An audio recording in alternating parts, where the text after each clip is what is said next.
அஸ்ஸலாமு அலைக்கும் வரஹ்மத்துல்லாஹி வபரகாத்துஹு.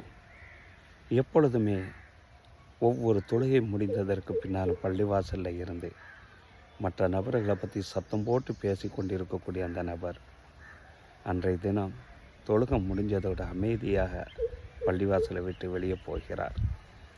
அங்கே இருக்கக்கூடிய ஆட்களை என்ன ஆள் அமைதியாக போகிற மாதிரி தெரியுத என்று சொல்லி ஒரு விஷயத்தை எடுத்து சொல்லக்கூடிய நேரத்தில் அந்த நபர் சொல்லுகிறார், பாப்பா நம்ம பிரச்சனையே தலைக்கு மேலே இருக்குது, இதில் அடுத்த ஆளை பற்றி பேசிக்கிட்டுன்னு சொல்லி ஒரு வார்த்தையை சொல்லிவிட்டு அவர் கடந்து போகிறார்.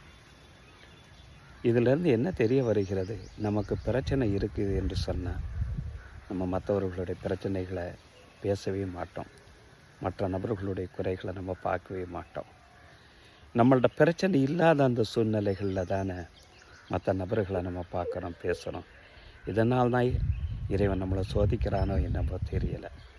சூரத்து ஷூரா 30வது வசனத்தில் இவ்வாறு சொல்கிறான், ஒமா அசாபக்கும் இம்முசீபத்து ஃபபிமா கசபத் ஐதீக்கும். உங்களுக்கு ஏற்படக்கூடிய அந்த சோதனைகளெல்லாம் எதனால் தெரியுமா, இது போன்ற மற்றவர்களுடைய பிரச்சனைகளை நீங்கள் தலையிடுவதன் காரணமாகத்தான் உங்களுக்கு பிரச்சனைங்கிற அந்த சோதனையை உங்களுடைய கரத்தினால் சம்பாதிப்பதன் மூலமாக இறைவன் தருகிறான் என்று இந்த வசனத்தில் சொல்லி தருகிறான்.